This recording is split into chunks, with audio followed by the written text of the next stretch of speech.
तर आज माझ्यासारख्या माणसाला पाठिंबा एवढा मिळाला नसता. ये तो अंदर की बात है, कौन कौन हमारे साथ है, ये तुम्हाला 20च्या नंतर कळेल.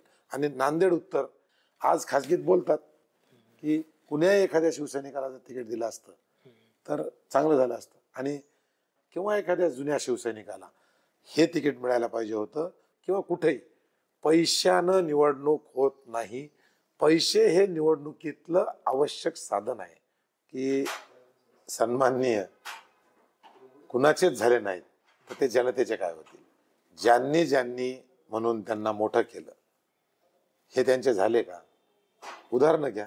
हेमंत भाऊ असतील, चव्हाण साहेब असतील, किंवा नांदेड उत्तर मधले जे कुणी असतील, पहिलेचे सुभाष वानखेडे साहेब असतील ज्यांनी पहिलं तिकीट गेलं, हे या असे कित्येक नागरिक आहेत की जनतेला समाजाच्या विरोधात राहणं, 50 खोके एकदम ओके, हे पण विकाऊ की टिकाऊ, हे पण जनतेला हे कुठलंच आवडलं नाही. जनतेला विकास आवडला नाही. त्याच्यामुळं म्हणजे तसं बघायला गेलं तर सामाजिक धार्मिक कार्याच्या वेळेस ते कुठं होते. लोकसभेत त्यांना काही लोकांनी काय म्हणले तेव्हा ते घरात बसले. मराठा आरक्षण होतं तेव्हा ते कुठं होते. एक ठिकाणी एक बाईट मीडियात देण्यासाठी देणं आणि कर्तृत्वात जमिनीवर उतरणं याच्यात खूप फरक आहे. त्याच्यामुळे त्यांना विरोध आणि मला समर्थन हे वाढत चाललेलं आहे. कुण्या एकाही जातीवर ही निवडणूक होत नाही. आपण आत्ताच जरांगे पाटलांचं नाव काढलं. त्यांनी सुद्धा त्यांच्या शेवटच्या मुलाखतीत असं सांगितलं की एका जातीच्या जीवावर ह्या निवडणुका लढवल्या जाणार नाहीत. त्यामुळे कारण जर काहीच न करता फक्त द्वेषासाठी फतवे निघतील तर इतर सर्वजण कधी कार्यकर्त्याला न्याय देतील. मी आणि माझे सगळे सहकारी स्वाभिमानाची लढाई लढतोय. तर माझ्यासारखा अपक्ष माणूस निवडणूक लढवायची हिंमतच केला नसता. एखादा पक्षाचा माणूस सुद्धा मला तिकीट नको म्हणला असता. आपण महाराष्ट्रात खूप ठिकाणी चित्र बघतो. फलाना उमेदवार म्हणतोय की माझी टक्कर मिलिंद देशमुखची आहे, दिसताना उमेदवार म्हणतोय की माझी टक्कर मिलिंद देशमुखची आहे. मग सगळे ज्यांना सिम्बॉल भेटलेत, विकास आघाडीचे असतील, महायुतीचे असतील, जे पक्षाचा निशाणी घेऊन लढतायत, ते जर माझी निवडणुकीच्या 5-7 दिवस आधी टक्कर माझ्यासोबत पकडायले, अशा विकासाची ब्ल्यूप्रिंट ही माझ्या डोक्यात फिट आहे. माझ्या वार्डाचा जसा विकास केला तसा मला नांदेड उत्तरचा विकास करून दाखवायचा. म्हणजे संघर्ष माझ्या 5वीला पुंजलेला आहे, आणि जेवढा संघर्ष चांगला तेवढा माझा विजय चांगला असतो. ज्या मराठा समाजाला यांच्याकडून अपेक्षा होत्या त्यांच्या अपेक्षा भंग झाल्यामुळं आज नांदेड उत्तरमधील समाज त्यांच्यावर प्रचंड नाराज आहे. यांचं मतदान जाईल तर जे खाली आहे त्याला मतदान देऊन वाया घालण्यापेक्षा माझी लीड वाढवावी. मी तर विजयी होणार आहे, माझी लीड वाढवावी. पुन्हा तुम्हाला असं वाटू नये की आपल्या एका सामान्य कार्यकर्त्यावर अन्याय झाला आहे. माझं परत नांदेड उत्तरच्या मायबाप जनतेला विनंती आहे की येणाऱ्या 20 तारखेला माझ्या नावासमोरील कॅटली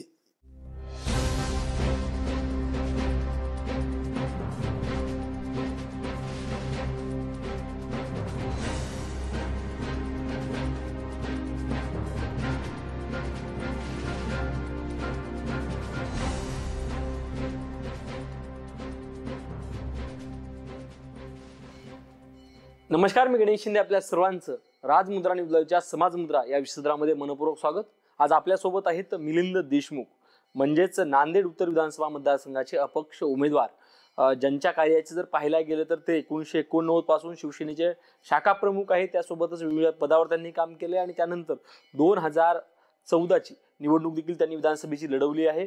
आणि त्यासोबतच ते नांदेड उत्तर विधानसभा प्रमुख म्हणून त्यांनी काम केले आणि त्यासोबतच भारतीय जनता पार्टीचे प्रदेश कार्यकारिणी सदस्य म्हणून असं देखील त्यांचं काम आहे. आणि सामाजिक, शैक्षणिक, राजकीय अशा वेगळ्या क्षेत्रामध्ये त्यांचं उल्लेखनीय काम आहे.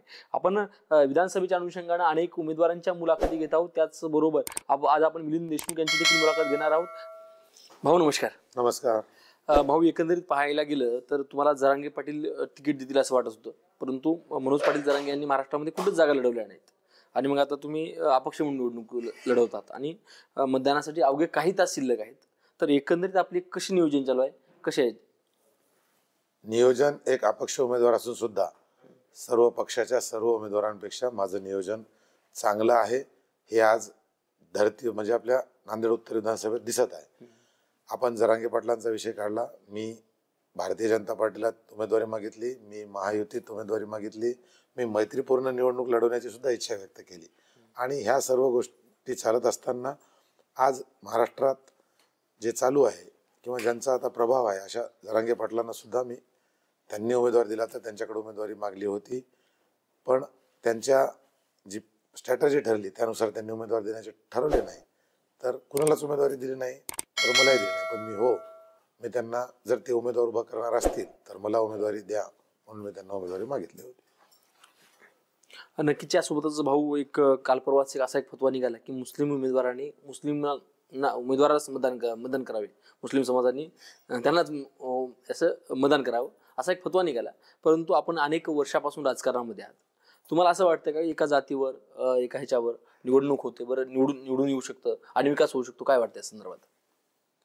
राजकारणात निवडणूक ही स्वतःच्या कार्यावर, कर्तृत्वावर, संबंधावर आणि नियोजनावर लढवायची असती. कुण्या एकाही जातीवर ही निवडणूक होत नाही. आपण आत्ताच जरांगे पाटलांचं नाव काढलं, त्यांनी सुद्धा त्यांच्या शेवटच्या मुलाखतीत असं सांगितलं की एका जातीच्या जीवावर ह्या निवडणुका लढवल्या जाणार नाहीत, त्यामुळे त्यांनी माघार याच्यातून, निवडणुकीतून मी घेत आहे असं म्हणले. एक जात अशी घेऊन किंवा समाजात, धर्मात द्वेष निर्माण करून अशी निवडणूक लढवल्या जात नाही. निवडणूक ही निवडणुकीच्या पद्धतीनंच लढवल्या जाते. आणि आपण फतव्याचाही विषय केला. फतवा हा एका विशिष्ट समाजात निघतो, एका धर्माचा, एका जातीचा उमेदवार उभा टाकतो आणि त्याचं कार्य, त्याची गुणवत्ता, त्याचं शिक्षण, त्याचं सामाजिक कार्य काहीही न बघता जर एखादा समाज फतवा काढत असेल तर हिंदू कधी जागरूक होणार आहे? हिंदुत्ववादी संघटनेत काम करणारा, सामाजिक कार्य करणारा, धार्मिक कार्य करणारा, वेळोवेळी अन्याय होणारा माझ्या मागेही समाज उभा टाकेल अशी मला अपेक्षा आहे. कारण जर काहीच न करता फक्त द्वेषासाठी फतवे निघतील तर इतर सर्वजण कधी कार्यकर्त्याला न्याय देतील?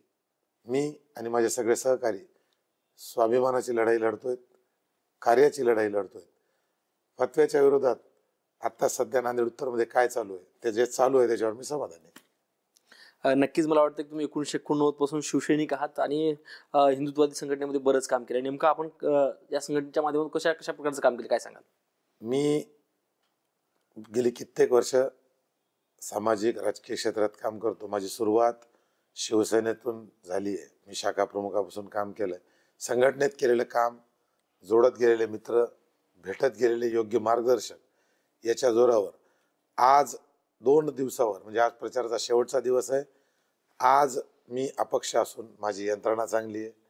मी प्रत्येक गल्लीत पोहोचलोय, प्रत्येक गावात पोहोचलोय. नांदेड उत्तरमधील फक्त 2 गाव जर सोडले तर मी पूर्ण गावात स्वतः उमेदवार गेलोय.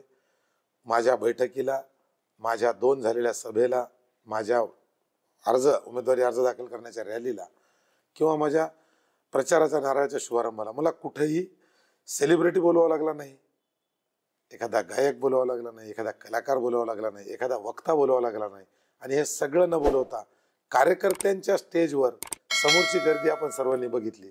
याचा अर्थ असा आहे की मी केलेलं संघटनेतलं काम, मी केलेलं सामाजिक कार्य, मी करत असलेलं धार्मिक कार्य आणि मी ज्या प्रभागातून, जिथून लोकप्रतिनिधी माझी पत्नी आहे, तिथं केलेलं नियोजनबद्ध विकास आणि जनतेला देत असलेला वेळ, याच्या जोरावर भेटत असलेला पाठिंबा, मिळत असलेलं सहकार्य, हे माझ्या त्या कार्याची व माझ्या सहकारी जे माझ्यासाठी फिरत आहेत त्यांच्या संबंधाची ही पावती आहे. नक्कीच सर. त्यासोबतच आपण तब्बल 2 वेळा महानगरपालिकेमध्ये देखील नगरसेवक म्हणून काम केलं आणि तुमचं, आणि एकंदरीत 2 म्हणजे 10 वर्ष तब्बल तुम्ही लोकप्रतिनिधी असताना कशा प्रकारची कामं केली आणि कोणकोणती कामं करता आली आपल्याला? मी कामं करत जात असताना मला सुद्धा वाटलं नाही की माझ्या कामाची, माझ्या नियोजनाची नांदेड उत्तरमध्ये एवढी प्रसिद्धी आहे. मी आज ज्या भागात गेलो त्या भागात कित्येक ठिकाणी मी चेहऱ्यानं ओळखत नाही असे व्यक्ती, सिनियर सिटीजन, युवा माझ्या समोर यायलेत आणि भाऊ तुमच्या वार्डात काम आहे, तुमचं काम आहे, तसं काम उत्तरला पाहिजे असे बोलणारे मला शेकडो नाही हजारो नागरिक आणि मुलं भेटत आहेत. म्हणजे माझ्या प्रभागात मी केलेलं कमी निधीमध्ये नियोजनबद्ध विकास, मी वारंवार निवडणूक लढवायला सुरुवात केल्यापासून आजपर्यंत म्हणतो 3000 कोटी आले आणि कुठं गेले माहीत नाही, पण जवळपास माझ्या प्रभागात 10 ते 12 कोटी आणि नांदेड उत्तर ग्रामीणमध्ये आणलेले 25-30 कोटी, एकूण 50 कोटीच्या जवळपास मी निधी आणलाय. पण त्याचं नियोजन एवढं परफेक्ट आहे की आज ते माझं परफेक्ट नियोजन इतरांचा परफेक्ट कार्यक्रम 100% करणार आहे. माझ्या प्रभागातील मंदिर घ्या, माझ्या प्रभागातील ओपन स्पेस घ्या, माझ्या प्रभागात मी केलेले रस्ते घ्या. मी हा समर्थक, हा विशिष्ट समाजाचा असं बघून विकास केला नाही. आवश्यक असलेल्या ठिकाणी विकास केला, जनतेच्या मागणीनुसार असलेला विकास केला. जिथं टक्केवारी जास्त भेटते तिथला रस्ता नाही दिला. म्हणून आज हे सगळं चित्र आपल्याला नांदेड उत्तरमध्ये दिसलं. नक्कीच भाऊ, टक्केवारीचा विषय काढलात. सध्या मला वाटतं की या विद्यमान आमदारांना कितीतरी 1000 कोटीची कामं आणली, म्हणजे खरीच कामं एवढी आणलीत का आणि विकास झालाय का आणि तुम्ही या कामगिरीवर तुम्ही समाधानी आहात का? चर्चा त्यांनी स्वतःच केली आहे. त्यांचा फेसबुक किंवा त्यांचा सोशल मीडिया बघा, त्यांच्या प्रत्येक वेळेसच्या अकाउंटचं वर टाकलेल्या आकड्याचं टोटल जर मारलं तर साधारणतः 3-3.5 कोटीच्या समोर चाललंय. तरी पण त्यांनी 400-500 कोटीचे कामं त्यांच्या याच्यात टाकलेत यादीमध्ये. त्याच्यातले बरेचसे कामं कुठंच झालेले नाही आहेत, त्यांचे काम आहेत. असे बरेच कामं आहेत, पण तेवढा निधी आणून सुद्धा जनता त्यांच्यावर समाधानी नाहीये. 3,000 कोटीचा निधी आणून विकास काम करणारे आमदार जर जनतेच्या संपर्कात आणि योग्य ठिकाणी जर नियोजन केलं असतं तर माझ्यासारखा अपक्ष माणूस निवडणूक लढवायची हिंमतच केला नसता. एखादा पक्षाचा माणूस सुद्धा मला तिकीट नको म्हणला असता. आपण महाराष्ट्रात खूप ठिकाणी चित्र बघतो की एखादा चांगला काम करणारा नेता असतो, त्याच्या 4-4, 5-5 टर्म झालेले असतात, त्याच्या विरोधात उभा टाकायची हिंमत कोणी करत नाही, पक्षाचा सिंबल दिला. इथं अपक्ष मी उभा टाकलोय आणि जनतेचा प्रचंड प्रतिसाद मला मिळत आहे. त्याच्यामुळे त्या 3,000चं योग्य नियोजन नाहीये. नक्कीच नाही. त्यासोबतच भाऊ, सध्या आपल्याला नांदेड उत्तरमध्ये असं वाटलं होतं की महाविकास आघाडी तो महायुती लढत होईल, परंतु महाविकास आघाडीमध्ये मैत्रीपूर्ण लढत झाली आणि महायुतीमध्ये बी आपण होतात. आणि एकंदरीत सध्याची परिस्थिती कशी आहे, सगळी राजकीय परिस्थिती कशी आहे उत्तरची? आता शेवटचे 2 दिवस राहिलेत. मी मागील 4 दिवसापासून प्रत्येक ठिकाणी माझ्या तुटक्या फुटक्या शब्दाच्या भाषणात बोलत असताना सांगतोय की जवळपास 10 ते 11 तारखेपासूनच या मुख्य प्रवाह जी जनता म्हणाली अशा 3-4 उमेदवारांमध्ये त्यांना कुणीही विचारलं, आपल्याच माध्यमातून मलाही माहीत झालं. ते म्हणाले, प्रश्न विचारताना मला विचारले की भाऊ फलाना उमेदवार म्हणतोय की माझी टक्कर मिलिंद देशमुखची आहे, दिसताना उमेदवार म्हणतोय की माझी टक्कर मिलिंद देशमुखची आहे. मग सगळे ज्यांना सिम्बॉल भेटलेत, महाविकास आघाडीचे असतील, महायुतीचे असतील, जे पक्षाचा निशाणी घेऊन लढतायत, ते जर माझी निवडणुकीच्या 5-7 दिवस आधी टक्कर माझ्यासोबत पकडायलेत तर त्याच्यात काही म्हणजे वेगळं नाही. टक्करीला मी त्यांच्यासोबत बरोबर आहे. आपली टक्कर जोरातच आहे.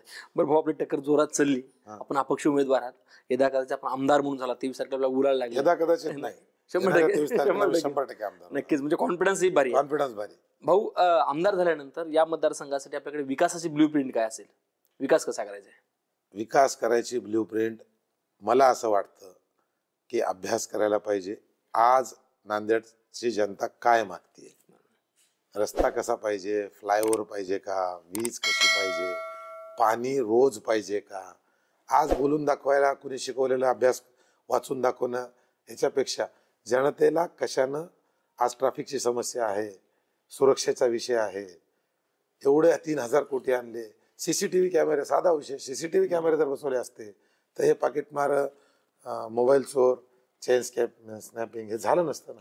अशा विकासाची ब्ल्यूप्रिंट ही माझ्या डोक्यात फिट आहे. माझ्या वार्डाचा जसा विकास केला तसा मला नांदेड उत्तरचा विकास करून दाखवायचा. नक्कीच भाऊ.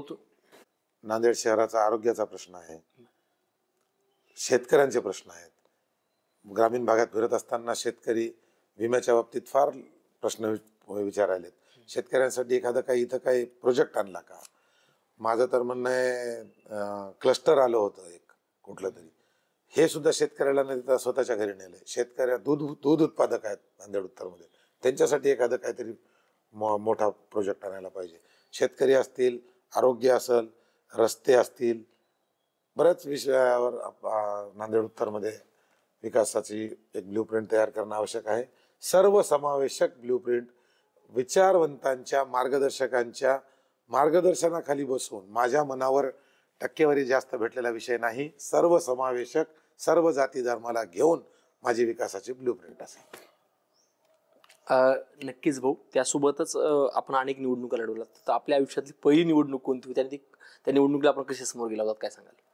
माझ्या आयुष्याची पहिली निवडणूक ही 2012ची महापालिका होती. तशा मी ग्रामपंचायतच्या निवडणुका आधी लढवल्या होत्या, पण त्या निवडणुका मी जिंकत गेलो होतो. माझ्या ज्या गाव आहेत त्या गावातही माझे 2-3 टर्म माझे काका, माझी वहिनी सरपंच होते. पण महत्वाची बघायला गेलं तर 2012ची महापालिका आहे आणि ती महापालिका सुद्धा मी विना युतीची लढवलेली आहे. विना युतीची लढवून सुद्धा मी माझ्या मतदार आणि माझे मार्गदर्शक, माझे सहकारी मित्र यांच्या सगळ्याच्या जोरावर मी बिना युतीचा असून सुद्धा निवडून आलो आणि त्यानंतरची दुसरी निवडणूक वार्ड बदलून परत बिना युतीची. म्हणजे संघर्ष माझ्या पाचवीला पुजलेला आहे आणि जेवढा संघर्ष चांगला तेवढा माझा विजय चांगला असतो. हे माझा इतिहास आहे. नक्कीच भाऊ, त्यासोबतच आपण पाहिलं की 4-5 महिन्यापूर्वी लोकसभेची निवडणूक झाली आणि महायुतीला मोठा फटका बसलाय. मराठवाड्यात तर भरपूर बसला, एकच जागा फक्त शिंदेकडे निवडून आली होती. तर या विधानसभेच्या वेळेस नेमकं काय होईल, काय चित्र दिसेल? सध्या माझं विश्व केवढं, माझ्या जबाबदारी एवढं म्हणतात, तसं बाहेर मला कुठलं काहीही माहित नाही. त्या अर्जुनाला माशाचा डोळा जसा दिसत होता तसा मला माझं उत्तर विधानसभा दिसते. मी माझ्या उत्तर विधानसभेत काम करतोय आणि मी येणाऱ्या 20 तारखेला मायबाप जनता मला मतदान करेल आणि 23 तारखेला या नांदेड उत्तरचा अपक्ष आमदार मीच असेल. नक्कीच त्यासोबतच महायुतीला मोठा फटका बसला होता. या अगोदरच महायुतीचे आमदार होते, यांना गावातून हाकललं गेलं होतं, असं देखील आपण मीडियावर ऐकले. तसं आपल्याला काय प्रसंग घडलाय का आपल्यासोबत? मला त्यांना हाकलायलेत, त्यांना येऊ देत नाहीयेत आणि मला सामान्य कार्यकर्ता असून, अपक्ष असून मला वेळ पुरवत नाही. माझ्या सभेला, माझ्या बैठकाला गावच्या गाव बसायला नांदेड, मला माझ्या प्रभागातून जेवढी अपेक्षा होती त्याच्यापेक्षा कितीतरी पटीने जास्त आज नांदेड उत्तर मला सहकार्य करतंय. माझा प्रभाग तर माझं घर आहे. मी म्हणतोच, माझा प्रभाग, माझा परिवार, माझा परिवार माझी जबाबदारी. त्याप्रमाणे मला नांदेड उत्तर ग्रामीण, नांदेड शहर याच्यातून प्रचंड असा प्रतिसाद भेटत आहे. या प्रतिसादाचं लोन माझे प्रभागातील, माझे ग्रामीणमधील सर्वत्र बोलवत आहेत. मला वेळ पुरत नाहीये, पण मी असा माणूस आहे की मी पूर्ण 24 तास काम करू शकतो. मला बोलवणं चालू आहे, त्यांना हाकालणं चालू आहे. माझा एक कुठला व्हिडिओ, माझ्या एक कुठली विरोधातली बातमी त्यांच्या गाड्या येऊ देत नाहीत, त्यांना स्वतः येऊ देत नाहीत, त्यांच्या कार्यकर्त्यांना रोखायलेत. आणि त्यांनी काय केलंय मागच्या वेळेस लोकसभेला, ते कुठं होते? म्हणजे तसं बघायला गेलं तर सामाजिक धार्मिक कार्याच्या वेळेस ते कुठं होते? लोकसभेत त्यांना काही लोकांनी काय म्हणले तेव्हा ते घरात बसले. मराठा आरक्षण होतं तेव्हा ते कुठं होते? एक ठिकाणी एक बाईट मीडियात देण्यासाठी देणं आणि कर्तृत्वात जमिनीवर उतरणं याच्यात खूप फरक आहे. त्याच्यामुळे त्यांना विरोध आणि मला समर्थन हे वाढत चाललेलं आहे. ज्या मराठा समाजाला यांच्याकडून अपेक्षा होत्या, त्यांच्या अपेक्षा भंग झाल्यामुळं आज नांदेड उत्तरमधील समाज त्यांच्यावर प्रचंड नाराज आहे आणि त्या नाराजीमुळे त्यांच्यावर ही आडवाआडवी रोकारोकीची वेळ आलेली आहे. जर योग्य वेळी एवढे लाडके आमदार समाजासाठी जर घेतले असते तर आज समाजाने त्यांना डोक्यावर उचलून घेतलं असतं. आज त्यांनी ज्यावेळेस मराठा समाजावर वेळ आलेली होती तेव्हा ते नव्हते, म्हणून त्यांच्यावर ही हाकलाहाकलीची वेळ तर समाजात येतच आहे. इतर समाजातून सुद्धा त्यांना हाकलाहाकली होत आहे, त्यांच्या गाडींना आडवाडी होत आहे आणि याचा परिणाम आज त्यांना जनतेला समाजाच्या विरोधात राहणं, 50 खोके एकदम ओके, हे पण विकाऊ की टिकाऊ, हे पण जनतेला हे कुठलंच आवडलं नाही. जनतेला विकास आवडला नाही. त्याच्यामुळं आज ही जनता त्यांना नांदेड उत्तरमध्ये नाकारणार आहे. सध्याची परिस्थिती तर अशी आहे किंवा मार्केटमधली चर्चा, प्रचारातली चर्चा, आम्ही वेळोवेळी जात असतानाची चर्चा, इतर जे सर्व पक्षीय, मी अपक्ष असल्यामुळं सर्व पक्षीय जे मला मोकळ्या मनानं बोलायले त्याच्यातली अशी चर्चा आहे की सध्या रनिंग आमदार तर 4थ्या नंबरवर आहेत. 4थ्या नंबरवर आहे.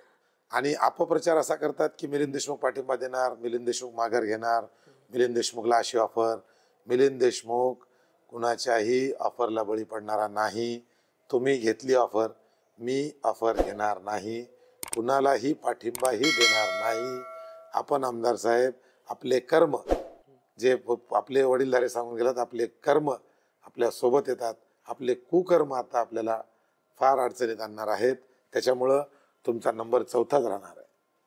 म्हणजे आमदार तब्बल 4थ्या नंबरला. आमदार साहेब आताच्या घडीला 4थ्या नंबरला आहेत. आणि माझी आपल्या माध्यमातून मतदार राजाला सुद्धा विनंती आहे की ज्याचा नंबर खाली असतो त्यानं पाठिंबा दुसऱ्याला द्यायचा असतो, ज्याचा नंबर वर असतो त्यानं पाठिंबा द्यायचा नसतो. आज अपक्ष असून माझं समाधानकारक प्रचार चालू आहे. काही लोकांच्या मनांमध्ये असं चालू आहे की ह्यांच्यामुळं यांचं मतदान जाईल, तर जे खाली आहे त्याला मतदान देऊन वाया घालण्यापेक्षा माझी लीड वाढवावी. मी तर विजयी होणार आहे, माझी लीड वाढवावी. पुन्हा तुम्हाला असं वाटू नये की आपल्या एका सामान्य कार्यकर्त्यावर अन्याय झालाय, त्या सामान्य कार्यकर्त्याला न्याय द्यायला आपण मतदान केलं असतं तर चांगलं झालं असतं. मला तर मतदान चांगलंच होत आहे. त्याच्यात आपण मतदान हे कुठं दिल्याच्या नंतर वाया चाललंय याचा सुजान जनतेला माहीत आहे. 4थ्या नंबरच्या माणसाला मतदान केल्याच्या नंतर ते मत वाया जाण्यापेक्षा 1 नंबरवर असलेल्या मिलिंद देशमुखला मतदान द्यावं आणि माझ्यासारख्या सामान्य कार्यकर्त्याला बळ द्यावं. सामाजिक, धार्मिक, राजकीय, संघटन, पक्ष या सर्व कामात जनतेचा संपर्क, मित्रमंडळाचा संच, योग्य वेळी योग्य मार्गदर्शन करणारे मार्गदर्शक, एवढी सगळी जर माझ्याजवळची फळी, माझ्याजवळ टीम, माझ्याजवळ सहकारी आहेत, तर सर्वांनी माझं बळ वाढवावं आणि मग बघावं की सामान्य नगरसेवक, कर्जबाजारी असलेल्या महापालिकेतला नगरसेवक जर वार्डाचा विकास निधी खेचून आणून करू शकतो, तर भेटलेल्या निधीनं नांदेड उत्तरचा विकास कसा होईल, कोण करेल, कोण सुशिक्षित आहे, कोण काय म्हणता येईल त्याला, कोण एकदम सक्षम आहे, कोण विकासाचं विजन घेऊन चालतो, अशाच माणसाला मतदान व्हायला पाहिजे. नुसत्या भूलथापा, खोटे उद्घाटनं. मी तर प्रचारात दरम्यान असं बघितलंय की जवळपास 400-500 उद्घाटनं डुप्लिकेट झालेले आहेत. मी तुम्हाला जर तुमची तयारी असेल 1 दिवसात आता फिरायची, तर मी तुम्हाला असे शेकडो कॉलन्या आणि शेकडो म्हणजे स्पॉट सांगू शकतो, 10-20 गावं सांगू शकतो की इथं कामाचे उद्घाटन झालेत आणि कामच झाले नाहीत. आणि अजून एक सांगतो, माझा प्रभाग नगरसेवक असताना माझ्या प्रभागात किती रस्ते बाकी आहेत. चुका होत असतील, कामं थोडे राहत असतील, 100% नागरिकांचं समाधान कोणीच करू शकत नाही, पण तरी पण 90% नागरिकांचं, माझ्या मतदारांचं समाधान माझ्या प्रभागात माझी जनता समाधानी आहे. त्यांच्या प्रभागात 100पेक्षा जास्त रस्ते आजही बाकी आहेत आणि हे 3000 कोटी रुपये घेऊन आलेले आहेत. त्याच्यामुळं जनता यांना स्वीकारणार नाही. जनतेच्या मनात बसलंय की आता काय करायचंय, कारण जनता मतदान करते कशासाठी की योग्य व्यक्ती निवडून आला पाहिजे. त्या व्यक्तीनं काही आपल्या घरी काही सामान आणून द्यायचं नाहीये, विकास योग्य केला पाहिजे, सुखदुःखात आला पाहिजे, वेळोवेळी जेव्हा त्या सामाजिक सार्वजनिक समस्या असतात त्या समस्याची जाण त्या नेत्याला असली पाहिजे आणि ती सोडवायची त्याची क्षमता असली पाहिजे.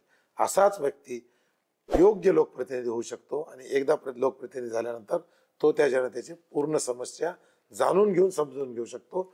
टक्केवारी भेटलेलं काम नाही करू शकत. मी मुद्दाहून वारंवार टक्केवारी म्हणतो, कारण आज नांदेड उत्तरमध्ये जे झालंय ते फक्त टक्केवारीसाठी झाले, जनतेच्या कामासाठी झालेलं नाही. अजून एक मुद्दा असा आहे की सन्माननीय कुणाचेच झाले नाहीत, तर ते जनतेचे काय होतील. ज्यांनी ज्यांनी म्हणून त्यांना मोठं केलं हे त्यांचे झाले का? उदाहरणं घ्या, माझ्यापासून सुरू करा. मी पण त्यांच्या मोठे करण्यात माझा खारीचा वाटा आहे. हेमंत भाऊ असतील, चव्हाण साहेब असतील, किंवा नांदेड उत्तर मधले जे कोणी असतील, पहिलेचे सुभाष वानखेडे साहेब असतील ज्यांनी पहिलं तिकीट गेलं, हे या असे कित्येक नागरिक आहेत, कित्येक नेते आहेत ज्यांनी यांना मोठं केलं, हे त्यांचे झाले नाहीत, तर ह्या जनतेचे काय होतील. आणि संघटना सोबत आहे का, मित्रपक्ष सोबत आहे का? ज्या शिवसेनेच्या नावावर मागेल वेळेस मतांचं विभाजन होणे म्हणून मी माघार घेतली आणि हे जिथे निवडून आले तिथे हे राहिले का? त्या संघटनेत सुद्धा राहिले नाही. ती संघटना नांदेडची सुद्धा त्यांच्या सोबत आहे का? नांदेडच्या संघटनेत नांदेडच्या व्यक्तीला सोडून देऊन दुसऱ्या मतदारसंघातील व्यक्तीला त्यांनी जिल्हाध्यक्ष केलं. त्याच्यामुळे इथली संघटना बरीचशी नाराज आहे. तुम्हाला मी म्हणायची गरज काय आहे? आज प्रचार इंटरनेट बघा ना, कोणी दिसतंय का? त्यांच्या नारळाच्या शुभारंभापासून बघा कोण कोण आलं होतं. म्हणजे जो कुणा ज्या मोठं केलेल्याचाच होणार नाही तर ते कुणाचाच होणार नाही. नांदेडच्या जनतेला सुद्धा माझं आव्हान आहे, त्यांनी आपले सुद्धा झाले नाहीत.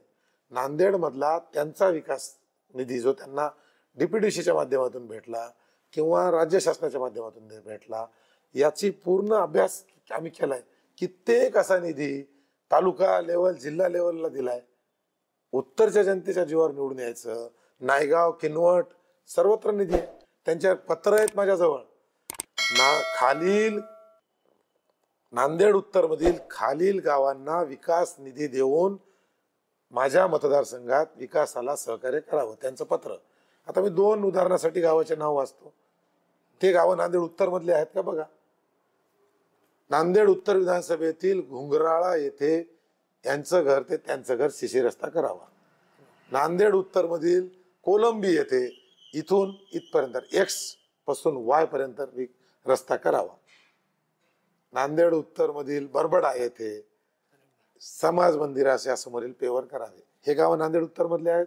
असे 100 ना शेकडो उदाहरण आहेत. जवळपास 80 कोटी रुपयाचा निधी नांदेड उत्तर विधानसभेच्या नावावर या बाकीच्या गावात दिलाय. जर आपल्या मतावर निवडून येऊन उत्तरच्या जनतेच्या हक्काचा निधी सुद्धा बाहेर देतात. हे ज्या पक्षातून निवडून येतात त्या पक्षाला सोडून खोके घेऊन पळून जातात, तर हे कुणाचेच होणार नाहीत. एकदा आपण सर्वांनी आपल्या मताचं, हिंदुत्ववादी मताचं विभाजन होऊ नये. माझ्या सगट सर्व जनतेने विचार करून त्यांना निवडून दिलं. हे आपले झाले नाहीत आणि मी जिथे आहे तिथे इमानदारीने राहतो. माझं भांडवल, माझी इमानदारी आहे. एकदा ह्या जनतेनं एक इमानदार, एका सच्च्या कार्यकर्त्याला, एका शून्यातून विश्व निर्माण करणाऱ्या, आपल्या सर्वांच्या सेवेत सदैव राहणाऱ्या कार्यकर्त्याला या जनतेला निवडून द्यावं. मग या जनतेला मी नगरसेवक काय असते, मी वारंवार सांगायलो. प्रकाश खेडकरांचं वाक्य आहे, मी त्यांचा चेला आहे. नगरसेवक काय असते, नगरसेवक होऊन दाखवतो म्हटलं, नगरसेवकाचं कार्य दाखवलं. एकदा या मायबाप जनतेनं मला आशीर्वाद देऊन आमदार करावं. आमदार काय करू शकतो हे नांदेड उत्तरलाच नाही तर पूर्ण महाराष्ट्राला एक आमदार काय करू शकतो हे दाखवून देण्याची धमक माझ्यात आहे. आणि मी ते 23 तारखेला होईल, मीच आमदार होईल आणि झाल्यानंतर मी नांदेड उत्तरला एक मॉडेल करून दाखवेल. नक्कीच भाऊ, आपलं स्वप्नही फार मोठं आहे आणि स्वप्नाला तुमच्या शुभेच्छा आमच्याकडून. भाऊ, तुम्ही आता विषय काढला ते आम्हाला तेवढं माहित नव्हतं की नांदेड उत्तरमध्ये गावं नसताना देखील त्या गावाला निधी देणं हा नेमका कशासाठी असते, नेमकं काय करायचं? हा सगळा टक्केवारीचा खेळ आहे. ज्याने जास्त टक्केवारी दिली तिकडे कार्यक्रम, ज्यानं जास्त टक्केवारी दिली त्याला काम. मी मागच्या वेळेस सांगितलं, मला वाटतं आपल्या चॅनलच्या माध्यमातून सांगितलंय की टक्केवारी जर वाढली तर जनतेच्या मनावरचं काम करता येत नाही. टक्केवारी वाढल्यानंतर गुत्तेदाराच्या मनावरचं काम करावं लागतं. आज नांदेड उत्तर मध्ये गुत्तेदाराला, कॉन्ट्रॅक्टरला जे काम पाहिजे ते काम चालू आहे, कारण यांच्या टक्केवारीचा टक्का वाढलाय. जनतेला कळायला ना, जनतेचं कामच नाहीये. जनतेचं काम जे असतं ते व्यवस्थित असतं. छोटा रस्ता असतो, पेवर असतात, मंदिरापुढचं सुशोभीकरण असतं, ड्रेनेज असतं, पाणी असतं. हे जनतेच्या समस्या आहेत. हे मोठाले रस्ते उकरणे आणि करणे. आणि अजून एक ट्रेंड चालू आहे आता, सगळे कामं जनतेला वेठीस धरून बंद ठेवले. सगळे कामं नारळ फोडून ठेवले. ज्या कामाचा 1 वर्षापासून नारळ फोडून ठेवले ते काम आत्ताच चालू आहे. जनता येडी नाहीये. एकदम नांदेड उत्तर शहर ग्रामीण सुजान आहे. आत्ता एकाच टायमाला 10-12 ठिकाणी काम चालू केलंय.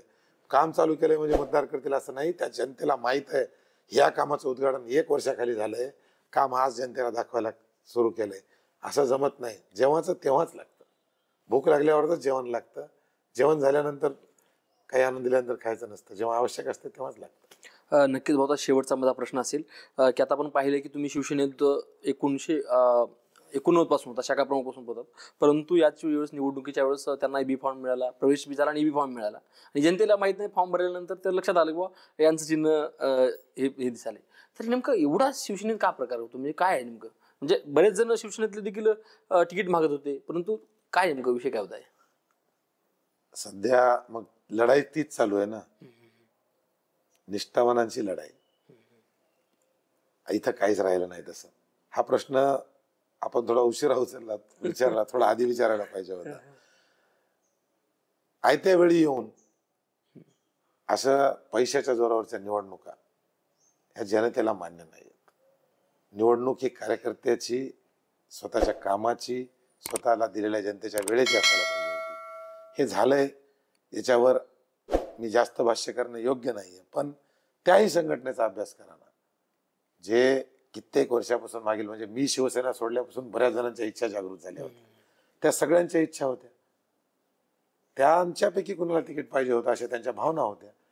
मी शिवसेनेत खूप काम केलेलं आहे. सर्व शिवसैनिक माझ्याशी मागील 10 वर्षापासून, मी पक्ष जरी 7 वर्षापूर्वी सोडला असला तरी संपर्क व्यवस्थिशीर आहे. आज खासगीत बोलतात की कुण्याही एखाद्या शिवसैनिकाला जर तिकीट दिलं असतं तर चांगलं झालं असतं. आणि माझं तर म्हणणं याच्या पलीकडचं आहे. आता यावेळी हे बोलणं योग्य आहे की नाही मला हे पण माहित नाही, पण ज्यांचं कुणाचं तिकीट काटलंय, एका केसमुळे ज्या त्यांचं तिकीट काटलंय, त्यांनी काय केलं होतं? चोरी केली होती, डाका टाकला होता की बलात्कार केला होता? त्यांचं तिकीट संघटनेत पक्षाचं काम करत असताना झालेल्या केसवर त्यांचं तिकीट, त्यांना कोर्टानं परवानगी दिली नाही, तर त्यांच्यापैकी कुणाला किंवा एखाद्या जुन्या शिवसैनिकाला हे तिकीट मिळायला पाहिजे होतं. उलट त्यांच्या घरच्या एखाद्या परिवारातल्या माणसाला तिकीट जर दिलं असतं तर ते अजून योग्य झालं असतं, असं मला, हे माझं वैयक्तिक मत आहे. कारण ज्यांनी पक्ष वाढवण्यासाठी, पक्ष मोठा करण्यासाठी केलं, त्यांच्यापैकी एखाद्याला जर तिकीट भेटलं असतं तर आज माझ्यासारख्या माणसाला पाठिंबा एवढा मिळाला नसता. ये तो अंदर की बात है, कोण कोण हमारे साथ है, हे तुम्हाला 20च्या नंतर कळेल. आणि नांदेड उत्तर किंवा कुठेही पैशानं निवडणूक होत नाही. पैसे हे निवडणुकीतलं आवश्यक साधन आहे, पैसाच सर्वस्व नाही. पैशानं जर निवडणूक झाल्या असत्या तर टाटा, अडाणी, अंबानीचे सरकार असले असते आणि नांदेडमधला एखादा उद्योगपती त्यांचा आमदार असला असता आणि एखादा मोठा पैशावाला माणूसच मंत्री असला असता. पैसे हे साधन आहे, पैसाच सर्वस्व नाही. त्याच्यामुळं हे जे झालंय हे होईल, याचा निकाल आपल्याला भेटत राहील पुढे. मी कार्यकर्त्याचा संच माझ्यासोबत जुटत चाललाय. नांदेड उत्तरमध्ये मी अपक्ष आहे, माझ्यासोबत रोज माणसं जोडायलेत, माझ्यासोबतला एकही फुटला नाही. इकडं एकदा सकाळी एक दस्ती टाकते, संध्याकाळी एक दस्ती टाकायला. याच्यात त्यांच्यासोबतच्या कार्यकर्त्यांना कळाले की हे काय व्हायले, सगळं आर्थिक व्यवहारातून व्हायले. एक तरी माझ्यासोबतचा व्यक्ती, एक तरी माझ्यासोबतचा कार्यकर्ता आहे. आम्ही इकडचा तिकडं केलंय का? आम्ही कोणाच्याकडे दस्ती टाकून काय केलं का?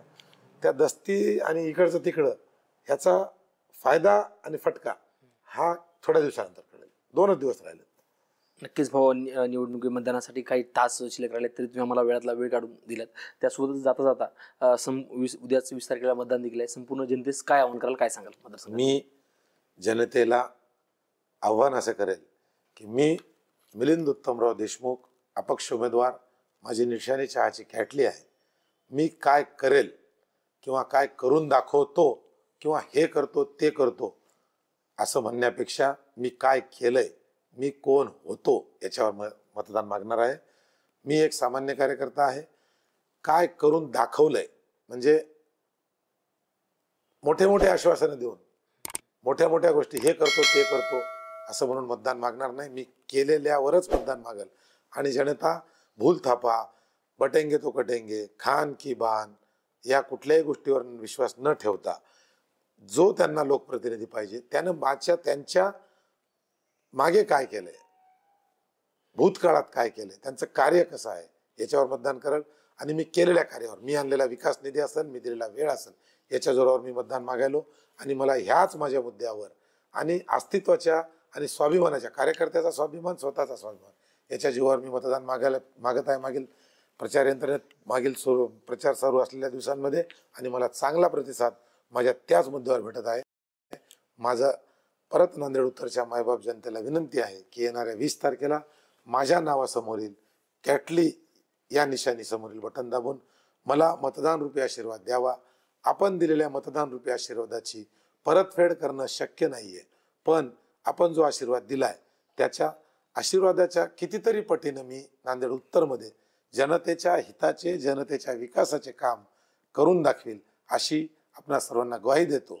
आणि आपण मला मतदान करावं आणि प्रचंड मतांनी विजयी करावं अशी आपल्याला हात जोडून कळकळीची विनंती करतो. मी पुन्हा एकदा सांगतो, माझं नाव मिलिंद उत्तमराव देशमुख, माझी निशाणी चहाची कॅटली, माझी निशाणी उत्तर विधानसभा निवडणुकीत 3 मशीन आहेत. 3 पैकी 2 नंबरची मशीन 3 नंबरला, 2 नंबरच्या मशीनला 3 नंबरला, सिरियल नंबरनी 19ला आणि 20 तारखेला, म्हणजे मशीन नांदेड उत्तरमध्ये 3 आहेत. 3 पैकी 2 नंबरची मशीन, 2 नंबरच्या मशीनला 3 नंबरचं बटन, चहाचं कॅटली निशाणी, हे अनुक्रमांक 19ला आहे. आपण माझ्या कॅटली समोरील बटन दाबून मला मतदान रूपी आशीर्वाद देऊन विजयी करावं ही नम्र विनंती. जय हिंद, जय महाराष्ट्र, जय श्रीराम. धन्यवाद भाऊ, आपण वेळातला वेळ काढून राजमुद्रा निवडणुकीच्या समाज मुद्रा या विषयामध्ये संवाद साधला, त्याबद्दल आपले मनापासून खूप खूप धन्यवाद आणि तुम्हाला शुभेच्छा देखील. त्यासोबतच आपण आज मिलिंद भाऊ देशमुख म्हणजे जे ज्यांचं 1989 पासून शिवसेनामध्ये काम केलेलं आहे, त्यासोबत त्यांनी नांदेड उत्तरचे विधानसभा प्रमुख असेल, 2 वेळेस नगरसेवक म्हणून या ठिकाणी काम केलं आणि एकंदरीत त्यांची सामाजिक, शैक्षणिक, राजकीय क्षेत्रात खूप मोठी वाटचाल आहे. त्यांच्याशी आपण संवाद साधलाय. या संदर्भात आपलेही काही प्रश्न असतील ते प्रश्न तुम्ही कॉमेंट बॉक्समध्ये टाकून आम्हाला कळू शकता आणि राजमुद्रा निवडणुकीचे वेगवेगळे सत्र असतील आणि वेगवेगळ्या उमेदवाराच्या मुलाखती आपण नक्की पहा. धन्यवाद.